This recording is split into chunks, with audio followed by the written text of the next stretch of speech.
부활이죠, 부활. 그래서 다채로운 부활 체험. 들어가기 전에 그리스도의 순환과 죽음이 힘들다면은 부활은 더 알아듣기 어려운 주제인 것 같아요. 그래서 이제 스텝 바이 스텝으로 한 걸음씩 우리 평생에 걸쳐서 신앙생활하면서 이 그리스도의 순환과 죽음의 의미를 조금씩 더 알아듣고 또 부활도 마찬가지로 조금씩 더 알아들어가는 과정이어야 돼요. 한꺼번에 다 이해하려고 그러실 필요 없고 그냥 도대체 그 복음서 말씀들이 도대체 부활에 대해서 뭘 얘기하고 있는지 또 그 말씀 나에게 어떤 빛을 비추는지 이렇게 나아가는 것이라고 합니다.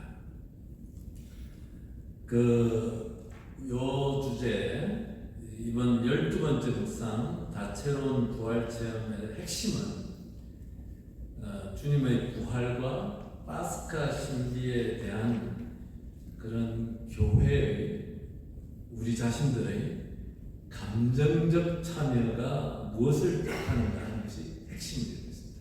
세 여인이 등장을 해요. 세 마리아가 등장합니다.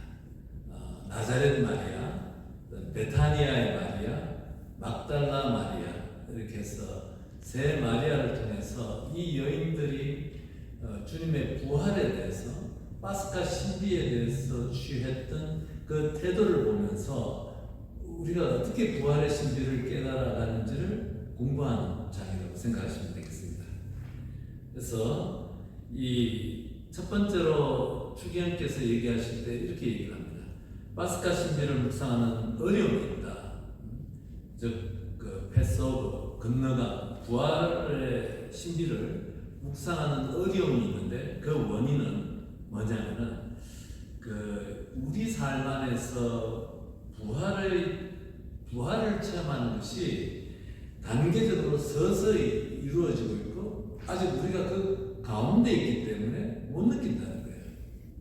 그러니까 부활을 되게 딱딱 이해하는 것이 아니라 체험하는 것인데 우리 삶이 변화되어져 가고 있고 어쩌면 지금 베드로처럼 제자들처럼 그 단계로 서서히 나아가고 있기 때문에 체험되지 않은 것이기 때문에 이 파스카 신비, 부활의 신비를 묵상하는 어려움이 있다는 것이죠. 이런 것을 우리가 전제로 하고 우리가 부활을 이렇게 좀 바라다 보는 것이 좋을 것 같아요. 그래서 이 파스카 신비, 즉 부활의 신비를 대하는 여러 가지 태도들이 복음서 안에 나옵니다.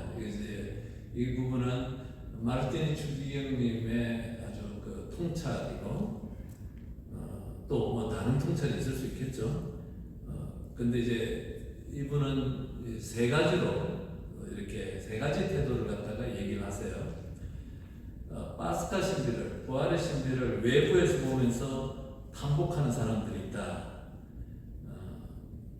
존경과 흠모를 받을 분으로 여겨 위대한 인물이 돌아가신 것을 탄식하지만 외부에서 그것을 바라다보고 탄식하는 사람들이 있는데 그 사람이 누구냐면 아리마테아 사람 요셉의 이야기를 하고 또 여러분들에게는 의외로 들리지만 빌라도가 등장한다는 거예요. 책을 읽으신 분들은 그 빌라도의 이야기를 아마 이해하실 거예요.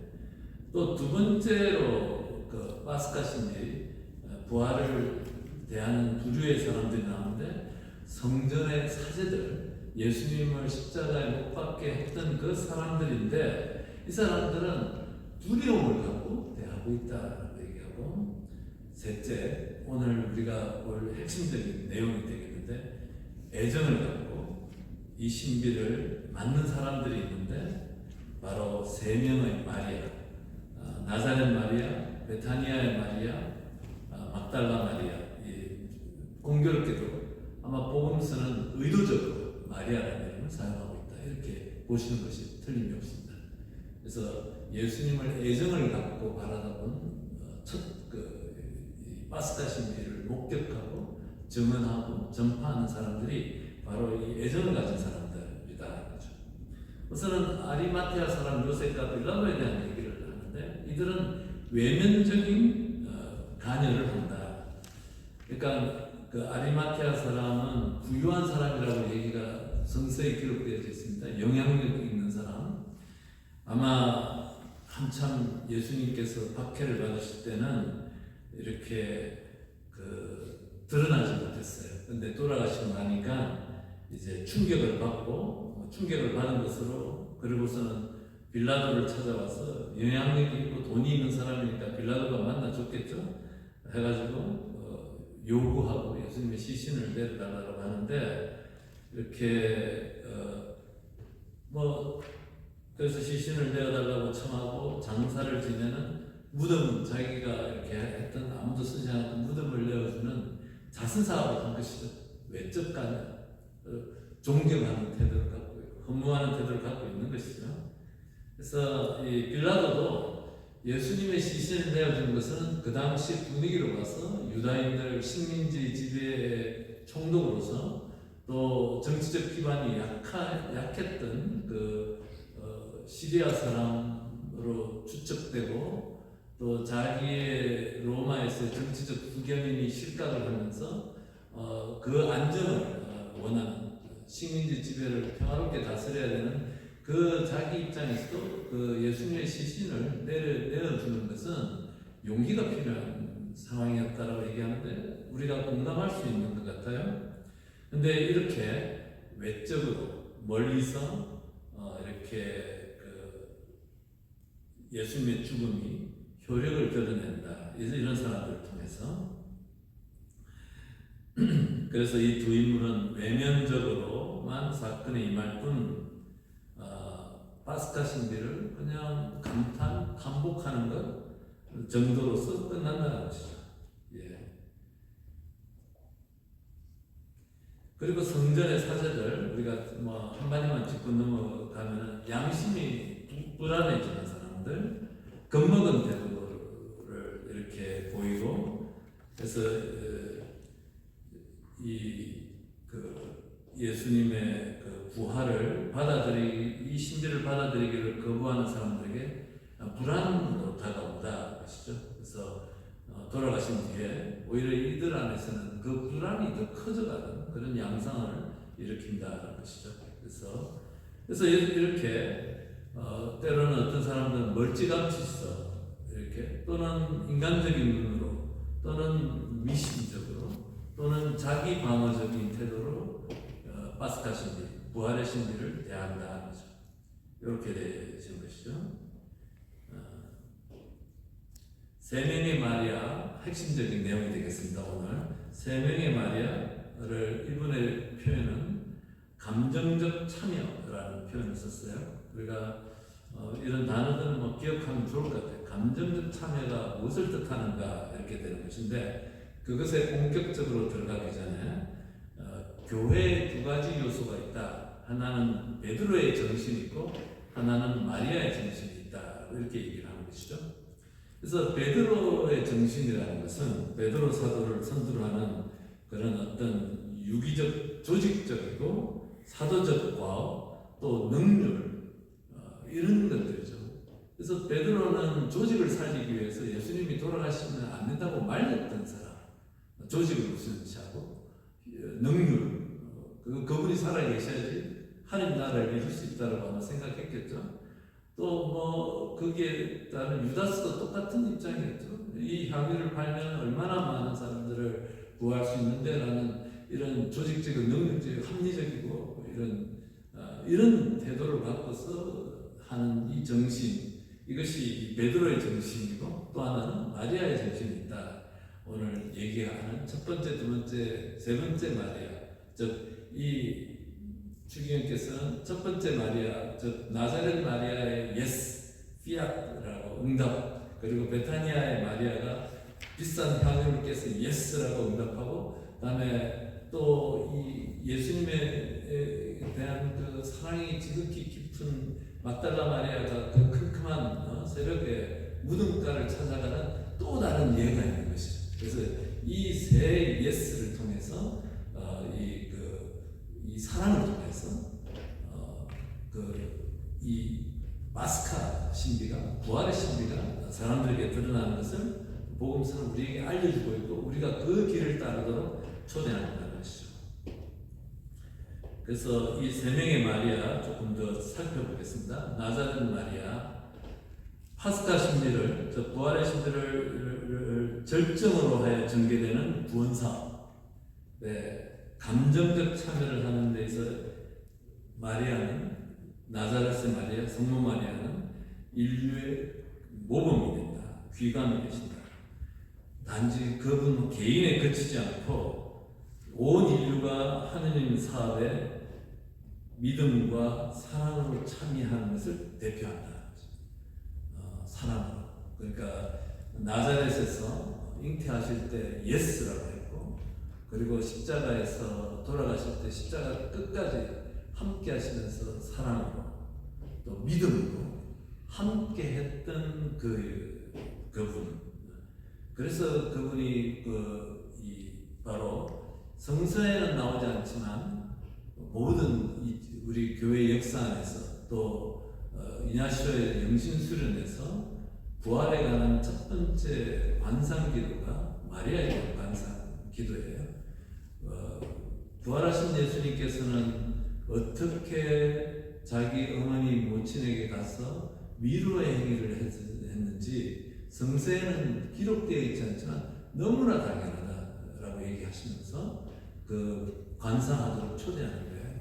그래서 이렇게 믿음과 사랑, 처음부터 끝까지 함께 하셨던 그분에게, 그분은 우리 모두를, 우리가 어떻게 이 부활의 신비를 우리가 체험하고 우리 삶 안에서 파스카 신비가 일어나게 하는지 우리의 모범이 되신다. 그 자체가. 그래서 그것에 주목한다는 거죠. 그래서 인간의 마음에 파스카 신비가 시작된 것은 마리아에게서였다. 그죠? 예. 이런 나자렛 마리아의 예라는 대답이 신기하게 같은 이름을 가진 두 여인의 대답으로 이어지는데, 바로 순환전에 예수님께 향유를 발라드린 베타니아의 마리아의 예로 이어지고 있다. 우리가 여기서 좀 클래리파이를 좀 해야 되는 것은 내복음서에 다 나오죠. 아마 향유를 부은 그 여인의 이야기가 내복음서에 다 나오는 걸로 제가 아마 착각하지 않았으면 틀림없을 것입니다. 그런데 약간씩 세팅이 달라요. 이름도 달라요. 그냥 여인이라고 나오고 마리아라고 나오고 또 이렇게 다른 라자로의 누이 마리아라고도 나오고 막달라 여자 마리아라는 말은 안 나와요. 그런데 많은 사람들이 그걸 약간 착각하십니다. 막달라 여자 마리아가 언급되는 것은 무덤가로 갈 때, 그리고 일곱 마귀가 들렸던 여인에 관해서 언급할 때만 나오는 거예요. 많은 분들이 막달라 여자 마리아가 같은 향유를 부은 여자라고 이렇게 한다면 그건 성서적이지는 않아요. 그분의 개인 신앙인지는 모르겠는데 성서적이지는 않습니다. 다만 베타니아의 마리아 예, 그리고서 막달라 여자 마리아 예로 이어지면서 파스카 신비의 체험들이 여인을 통해서 어떻게 우리가 일어나는지를 본다는 거죠. 그래서 성서 주석가들은 마태복음서의 순환 마테오복음서에서의 순환 사화는 어디부터 일어났냐면은 최후의 만찬 이런 거 아니고 바로 베타니아의 마리아가 예수의 머리에 향유를 부은 이야기로 시작된다. 그러니까 순환이 거기서부터 시작. 순환의 이야기가 보고 있고, 그래서 그것이 파스카 신비의 일부를 이룬다. 그래서 어떤 여자가 매우 값진 향유 같은 옥합을 가지고 다가와 식탁에 앉아 계신 그분의 머리에 향유를 부었다. 이렇게 얘기를 하는 것이죠. 예. 여기에서 유다스 또 베드로도 마찬가지인데, 아니 이거를 팔면은 얼마나 더 많은 사람들을 도와줄 수 있는데 라고 나무라는 것이 말투, 예수님은 나무라는 그들을 또 나무라는 듯한 말투로 이렇게 말씀을 하시는 것입니다. 그래서 아까 말씀드렸듯이 우리가 베드로로 대표되는 능률, 효용성, 그런 것들 위주의 그런 태도들, 우리 그 구역에서 본당 공동체 안에서 또 내 삶의 사람들과의 관계 안에서 우리는 이룰 수가 있어요. 그래서 그 사랑과 연민이 없이 이런 것들로 이렇게 되어지는 경향이 있는데, 이 두 가지 정신이 베드로의 정신과 마리아의 정신이 이렇게 부딪히는 것이죠.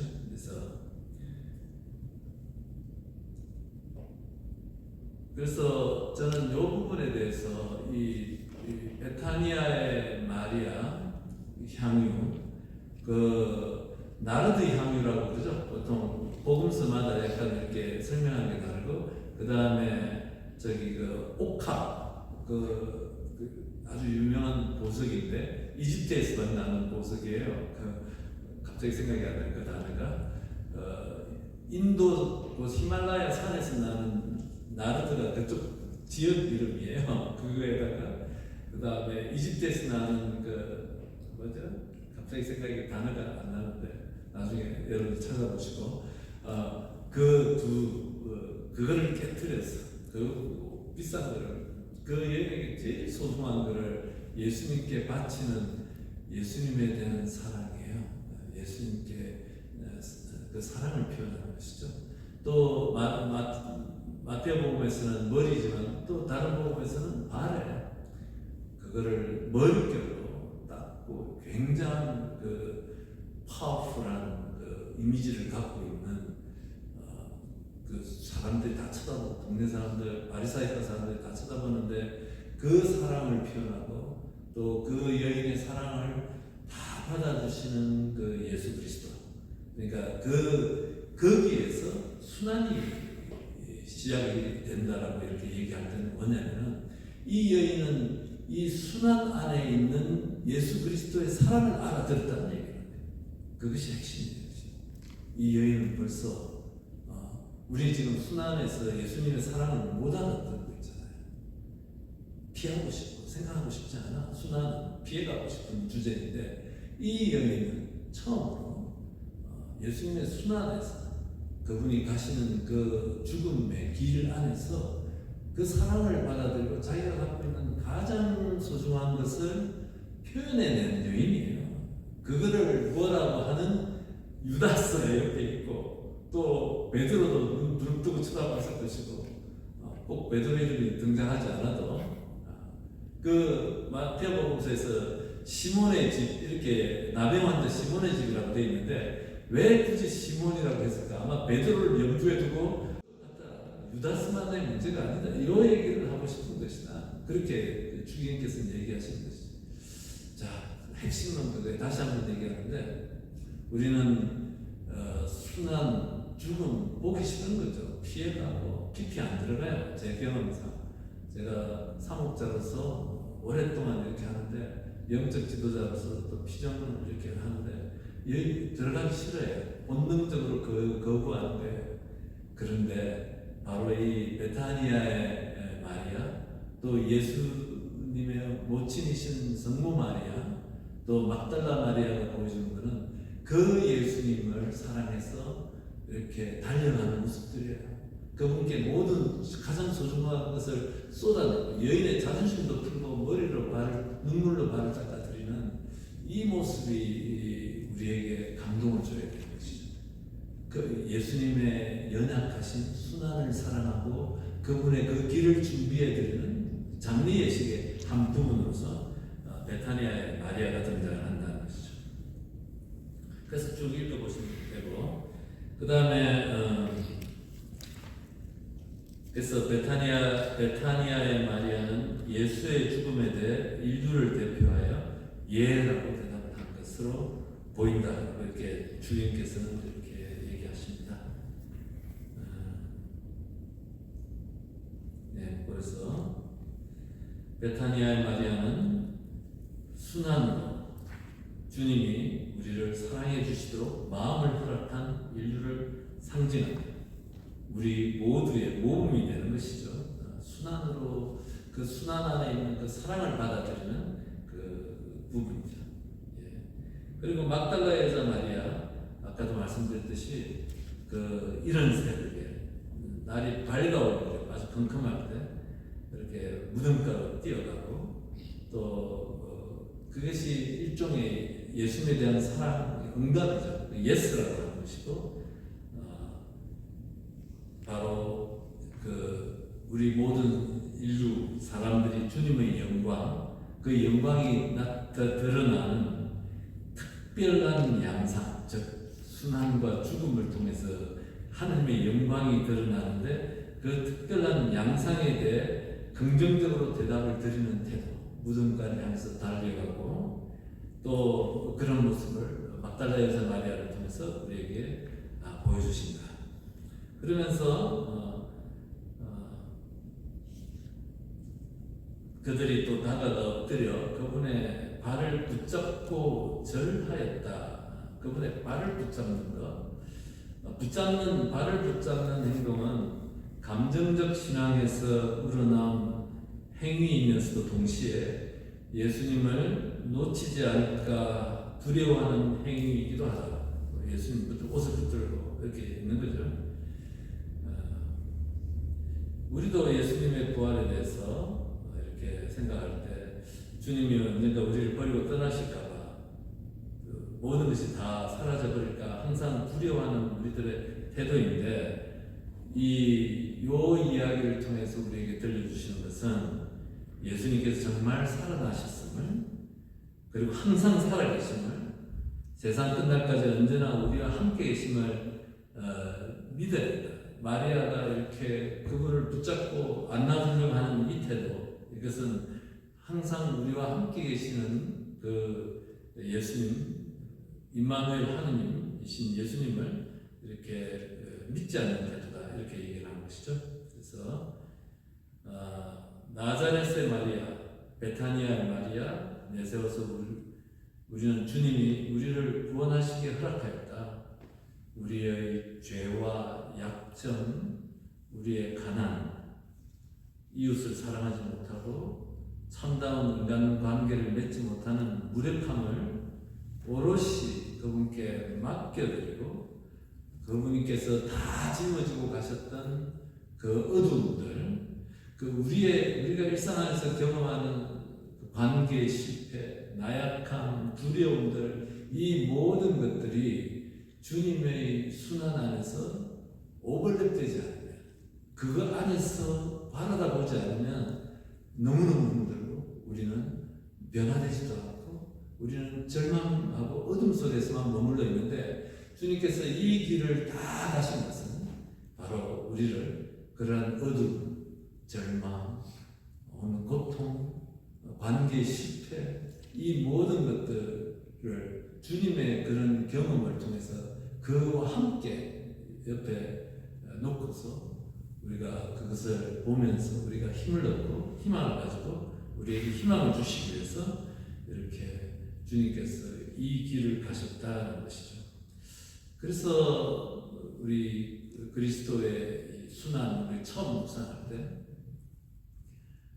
연말을 다시 반복하고 싶습니다. 우리가 주님의 순환과 죽음과 부활, 마치 주님의 순환을 부활을 위한 어떤 전 과정, 어떤 조건, 내지는 뭐 이런 식으로 같이 퉁쳐서 이렇게 이해하는 경향이 있는데 마르티니 추경은 이분의 신학이겠죠. 순환이 핵심적 사건이다. 그것 안에서 그리스도의 사랑을 체험해야 된다는 거예요. 부활은 거기에 따라오는 그것을 통과하면 그것을 받아들이는 사람들이 가지게 되는 것이니까 이 순환을 깊이 들어가고 그 순환 안에서 우리가 체험할 수 있는 그리스도의 사랑을 체험해가는 것이 우리 신앙의 핵심이고 우리는 그것을 사순절이라는 시간을 통해서 교회가 가장 장엄하게 가장 엄숙하게 지내는 것이에요. 그것을 기억하라는 것이죠. 좋습니다. 이렇게 되어져 있고, 네, 기도 자료 이렇게 세 가지 있습니다. 그래서 앞에 그냥 기본적으로 제가 여러분들의 그 기도 자료 세 가지는 예수의 모친 마리아, 두 번째는 베타니아의 마리아, 세 번째는 마리아 막달레나, 이렇게 세 마리아를 묵상하도록 초대합니다. 물론 그 앞에 그 페이지에 해당되는 다른 주제들도 있어요.